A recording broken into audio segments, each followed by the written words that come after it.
Trumping in China. Sorry, tweeting Trump in China. That's it. Trump has been tweeting in China.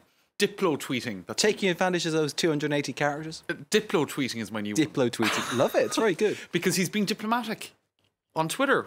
Who'd have thunk? But anyway, it's probably because he knows that the Twitter rug could be pulled from under him in China. He could shoot down that bird, couldn't he? Yeah. So to speak. It's classic bullying behaviour, though, isn't it? You say one thing, and then the minute you're face to face with the person, you've got to say it about. Change your tune. Speaking of, this was a tweet. Oh, hold on, no, I'm getting ahead of myself.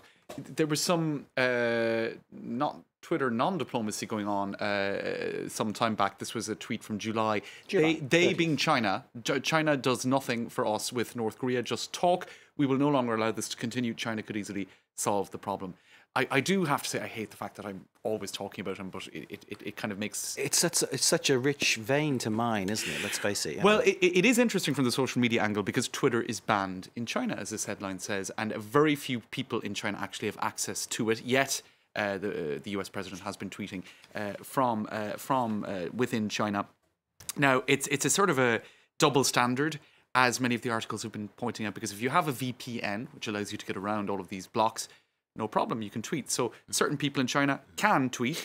Indeed, Xinhua, which is one of the state media, they use Twitter to promote a lot of their articles and their content. And actually, a lot of people complain about that double standard. Human Rights Watch, in the midst of all of this talk about whether Trump would tweet or not tweet, and there were reactions from the Chinese government, there were reactions from the White House, they said if President Trump is able to tweet from China, proof he has quite a bit, it's because he enjoys privileges President Xi systematically denies to people across the country. So it has kind of put the spotlight on censorship in China because Donald Trump is not, in this instance, being censored. He's also tweeting longer form, as we were sort of talking about yesterday, longer, kind of more sort of drawn out. The 280 characters. Tweets. It's sort of the same except double. Is it giving you added value? That's what I'm wondering.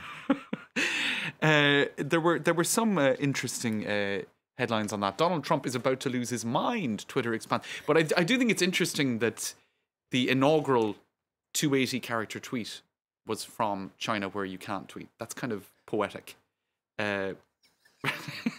Or not. Some people are imagining what the 280 character tweets could have resembled. Because do you remember during the campaign there was all this China talk. There were even these great videos doing the rounds of the... Because China was the big...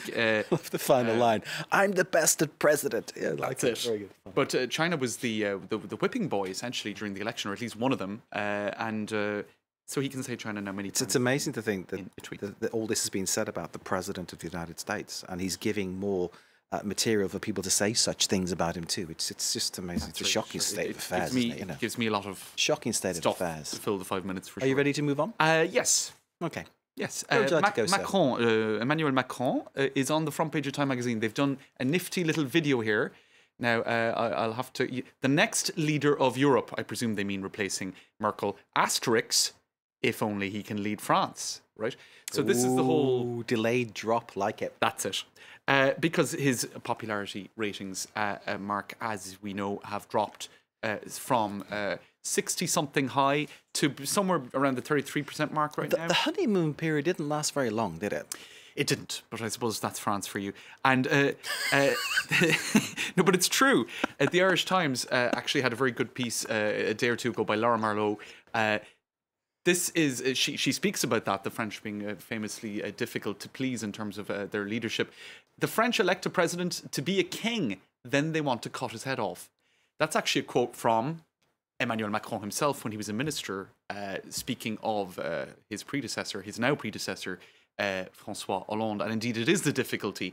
If you want to lead Europe as French president, you've got, I suppose, at least be... Keep your own country in line, as it were. But actually, Times, they do a very interesting piece with them, going into all of the, I suppose, predictable areas, but some less predictable too. And I think the consensus is that he's actually done well, in terms of what his objectives were, pretty well in the first 6 months, because it was 6 months on Monday since he won the election.